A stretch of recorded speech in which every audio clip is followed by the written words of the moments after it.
Hey guys, Parallel here, and today I'm going to be doing Hard Mode Ruins of Surmia plus the bonus mission. Now, this is probably one of the more annoying missions that you'll end up having to do.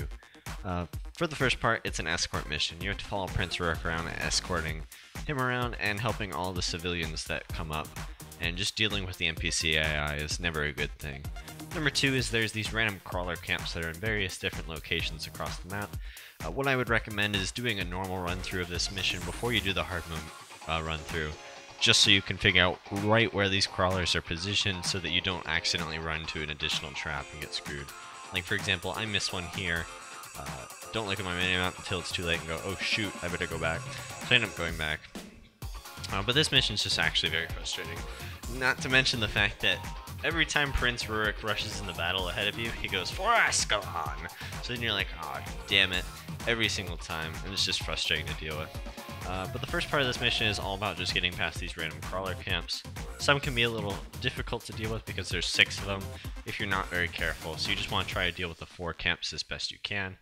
The AI in this mission also really likes to target the melee, and because I have an all-caster party and they just don't like Rurik for some reason, they always tend to go towards me because I'm generally a melee range. So I have to watch my health very carefully during this mission. I actually died a couple times during this run, actually, which is why it's also really important for your heroes to have resurrect spells and heal spells best as they can.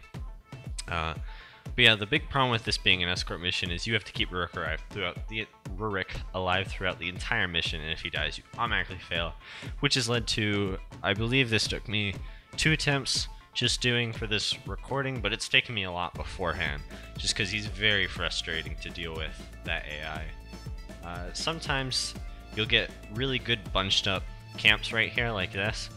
What you really want to try and achieve these bunched up camp type deals where you have all the crawlers in one spot so they all take AoE damage and they die a hell of a lot faster.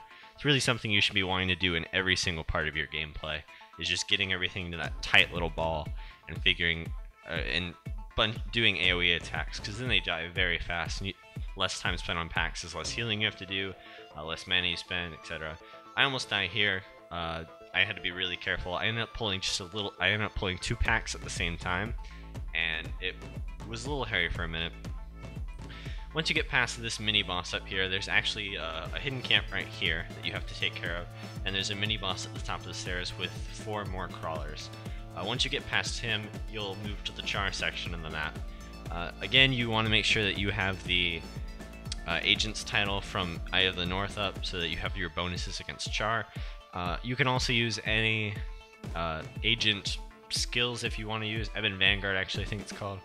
You can use those skills if you want. I chose not to. I used the same setup that I used for the last mission. The exact same setup, actually, with the same resurrect skills that I substituted. So yeah, there's that. Coming up here, the biggest problem this mission likes to do is it likes to throw the elementalist minions from the last map at you. Really sadistic in that regard, because it's like, well, what if we took out most of the mobs and just put in meteor shower mobs throughout the entire map, which is very frustrating to deal with. Something I've noticed though is that the meteor storm guys always like to target you, not your allies. So what you can do is, because meteor storm will always spawn where the meteors are being positioned, they'll always spawn on top of where you currently are. So a good way to mitigate the damage that they do is try to move out of the way of where the meteors are going to hit all of your guys. I tend to not do it as much in this run through, but it's something I've noticed looking back, and something I will definitely do in future attempts through these. It will generally always hit where you are at when the cast of Meteor Storm finishes. So if you move off to the side, away from everybody, and make sure that all your guys are just attacking, then the meteors will spawn in an area, you can move out of that, and then voila. It lets you do less hero mitigation and more player mitigation, or not. It lets you do less hero micro and more player micro, and you always want to do player micro before you're doing hero micro. Generally, just it's easier to manage you and figure out what you're doing than to try to get the AI to do what you're trying to tell it to do, because sometimes it just won't do what you want. Dying in this mission isn't actually a big deal. I did die earlier, because it really likes placing these small camps of char that are very easy to deal with that end up lowering your death penalty a lot. So you can just clear out small camp after small camp to regenerate. Obviously you don't want to die, but you can manage it, so it's not a big deal. So I actually have a very large built-up force here, especially going to the next area. This next area right here is the prisoner camps, the first three prisoner camps, where you'll face a lot of char. You gotta be really careful about pulling too much of these char. There's never a too little amount. Even if you can get just one by itself, it instantly makes the next pack less stressful. So like coming up here we have a mini boss, and there's two mobs right here that are straying away from it. So if we can just pull these two mobs without getting the mini boss, then it makes it so much easier to deal with, especially because one of those guys was a meteor storm minion, which are really annoying to deal with. So we have a monk mini boss here and two mesmer minions. Mesmer minions are actually very frustrating for me to deal with, just because they have like all these surge spells that steal energy and deal it as damage, which can be very frustrating. But what you have to do is you have to lead Rurik through these passes and enable it so that he can get the prisoners out, and only he can get them out. You can't like click a door or anything, so you have to make sure he's in the right spot, and that can lead to a little backtracking. Not a big deal. I end up dying here again because my AI just decided not to heal me, but that's a mistake on my part. I say that the AI didn't decide to heal me, but I should have been looking at the hero bars and trying to make them heal me, like I clicked on Flesh of My Flesh there to get me up.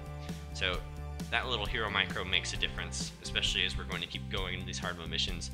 Really need to make sure that you're microing your hero as best as possible, clicking the right spells, which means knowing what your heroes can do, knowing what spells they have, and all those things. So we have another mini boss here.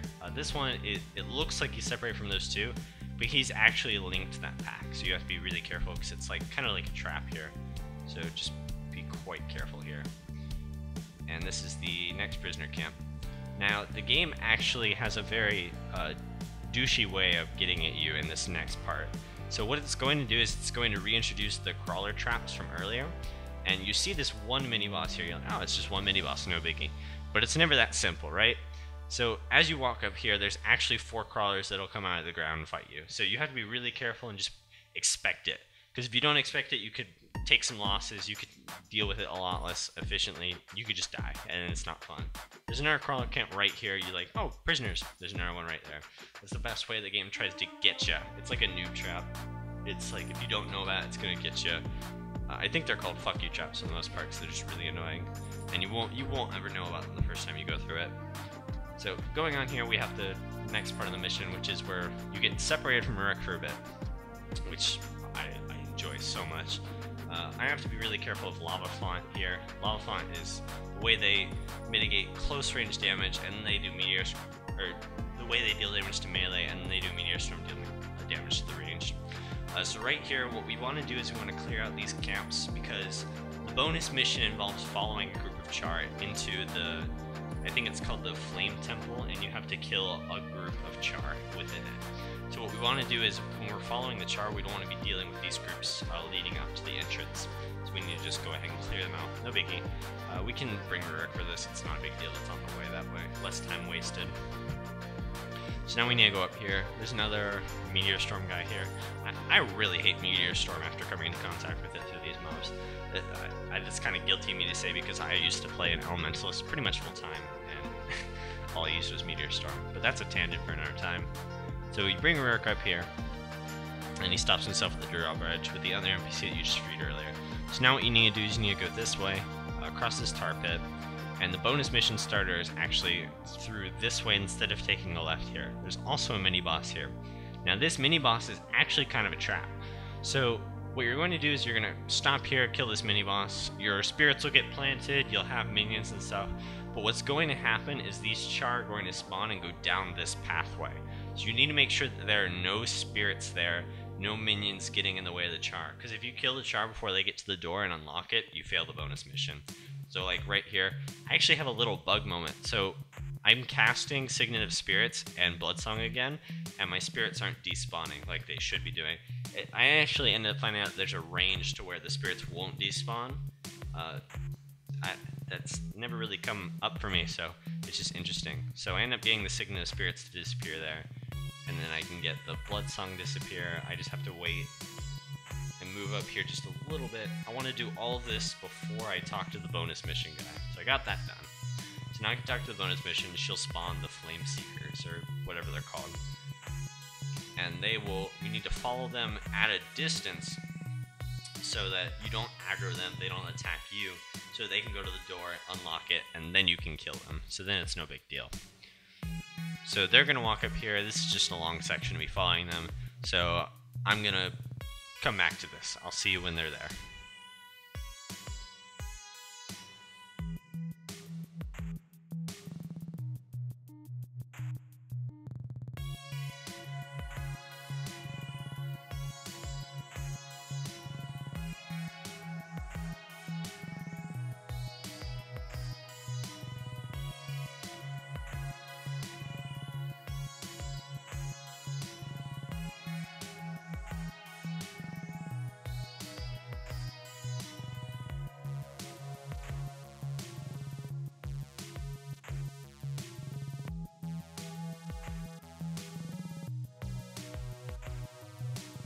Alright, and we're back. So coming up here, we have this pack is actually in just the greatest position for AoE. We're able to nuke it down really quickly because they get stuck on the bone horse and stuck on me. So it's actually really good for me. So then we're going to go through here. There's actually like 2 shamans here. They're 2 monks, so they don't do a lot of damage. You just kill these really quickly. They're basically just fodder minions. Essentially, they're going to be used to bring up my bone horse. So coming up here, the bonus is actually quite difficult to deal with. What you have to do is you have to kill 4 Fire Elementalist minions. They each have Meteor Storm and Firestorm, which is actually quite complicated to deal with. So the best way I figured out doing it, I don't do it effectively here, but what you need to do is you need to bait Meteor Storm, move your heroes out of the way, go on them, bait Lava Font, go back out, bait Firestorm, and then go back in and kill them while their cooldowns are down. Which is kind of what I do here. I end up dying once, which isn't good, but that's the best way of figuring out dealing with it. This scenario is just actually really hard to deal with very cleanly, but I end up getting it done. There's definitely much cleaner ways to do it than I did it, but that's the method that I used. You can use it better than I did, now that I know how Meteor Storm works effectively, so I can walk in, they start casting Meteor Storm targeting me, move to an irrelevant spot, then move in, bait Lava Font, move out, and it deals with it much more effectively that way. And then I can have all the range stuff dealing with it at the same time. But bonus mission done. So now we're going to go up here. We need to go around and let Rurik through the door. But something I need to note right now is you're not going to let Rurik through the door immediately. That would actually be really bad. So what you need to do is you need to go through here. There's going to be a lot of char leading up to the point where the end of the mission is. You want to clear out all of the char leading up to the end of the mission, so it's less for Rurik to aggro onto, because we really don't like the AI of the game, at least in terms of AI that you can't control. So the best way you can control it is by putting no enemies in the way. I mean, there's still, you'll see coming up that the AI is still going to try and kill you as much as possible, but we're going to lure that as much as we can by dealing with stuff that's in the way. So this is just going to be more of me dealing with char for a while, so I will go ahead and clear it all the way up to the end, and then I will talk again when I let Rurik out.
I'm actually going to talk a bit here, interrupting it, but you want to be really careful. The two mobs ahead of this, actually a couple of mobs coming up, are patrols, which will interfere with this pack right here. There's like a 4-pack with a couple of Firestorm mobs and Meteor Storm mobs.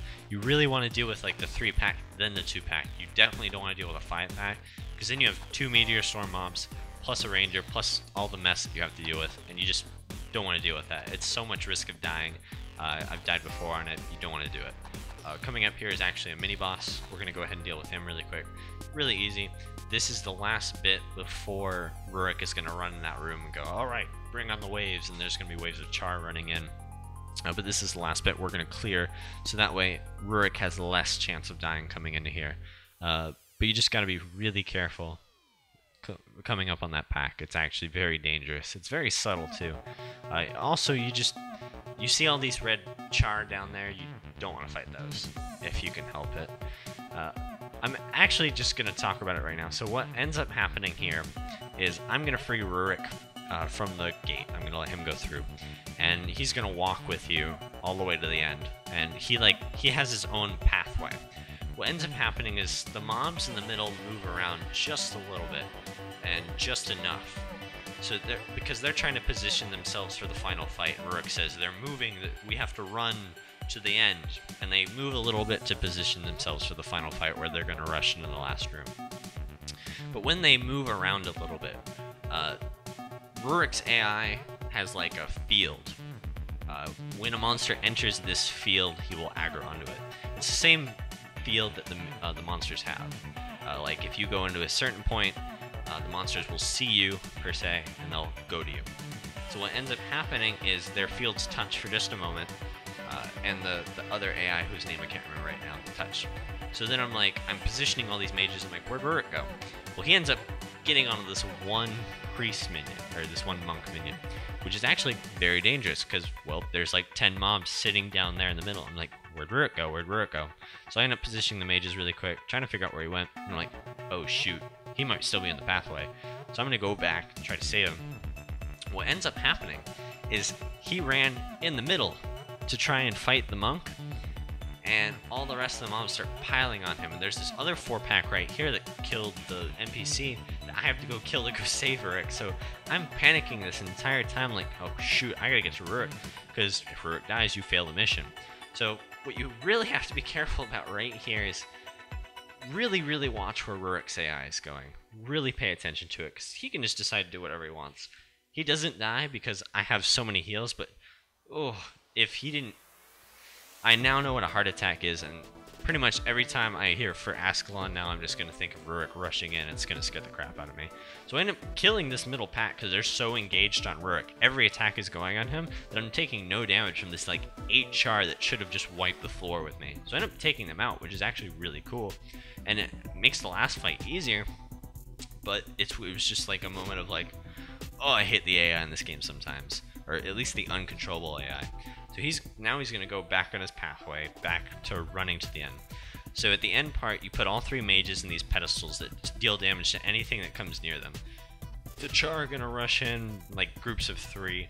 Really painless end to it.